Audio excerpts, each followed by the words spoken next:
शिव मन की वो स्थिति है जिसमें ना तो आपको सुख है, ना दुख, ना ईर्ष्या, ना क्रोध, ना कुछ खोने का डर, ना कुछ पाने का मोह। जीवन में संपूर्णता ही शिव को पा लेना है।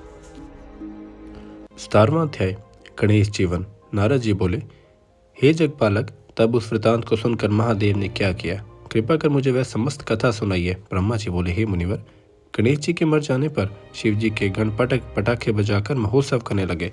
इधर पार्वती जी को बड़ा क्रोध आया और कहने लगी, हाँ, मैं कहाँ जाऊँ, क्या करूँ। हाँ, मुझे बड़ा दुख प्राप्त हुआ। सब देवताओं और गणों ने मेरा पुत्र का संहार कर दिया। अब मैं भी सबका नाश या प्रलय करूंगी। इस प्रकार दुखी होकर पार्वती जी ने 100,000 शक्तियों की रचना कर डाली। तब वह निमृत शक्तियां जगदम्बा शिवा को प्रणाम कर कहने लगी, हे माता, क्या आज्ञा होती है। देवी ने कहा, तुम लोग देव सेना में जाकर उसका प्रलय कर डालो। देवता, राक्षस, ऋषि और अपने पराये जो भी मिले उन्हें छठ से भक्षण कर जाओ। पार्वती जी की आज्ञा से वह सब शक्तियां क्रोध में आकर तत्पर हो सभी देवताओं का भक्षण करने लगी। जहां देखो वहां शक्तियां ही शक्तियां दिखाई देती थी। वे देवताओं को अपने हाथों से पकड़ पकड़ कर मुख में डाल लेती थी। उनके इस कर्म को देख ब्रह्मा, महेश और इंद्रादिक देवताओं को अपने जीवन की आशा न रही और वे कहने लगे, क्या देवी अकाल ही में प्रलय कर डालेगी। तब वर्तमान स्थिति में क्या किया जाए।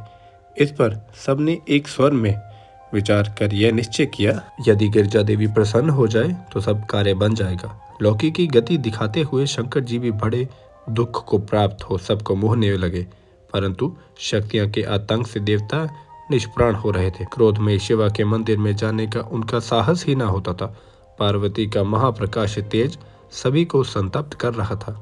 सारे देवता भयभीत हो दूर ही स्थिर थे। उसी समय दिव्य दर्शन नारद जी वहां आए और ब्रह्मा, विष्णु और शंकर को प्रणाम कर शांति स्थापना का विचार करने लगे। तब देवताओं ने कहा, हे नारद, तुम्हें अग्रणी बना शिवा के पास चलने का प्रस्ताव स्वीकार किया। सबने शिवा के पास पहुंचकर उनके स्तोत्रों से उनकी स्तुति की। उसे सुन वह परा देवी कुछ न बोली और क्रोध दृष्टि से उनकी ओर देखती ही रही। तब ऋषियों ने कहा कि हे देवी, क्षमा करो, क्षमा करो। हे अंबिका, तुम्हारे स्वामी भी यहाँ स्थित हैं, उनको तो देखो। साथ ही हम ब्रह्मा, विष्णु आदि देवता और आपकी समस्त प्रजा यहाँ हाथ जोड़े खड़ी है। हे महेश्वरी, अब इन सबका अपराध क्षमा कीजिए। जब इस प्रकार कहते हुए सब देवता बड़ी दीनता और व्याकुलता से हाथ जोड़े हुए चंडिका के समक्ष खड़े हो गए। तब वह भगवती करुणा कर उन देवताओं से इस प्रकार बोली,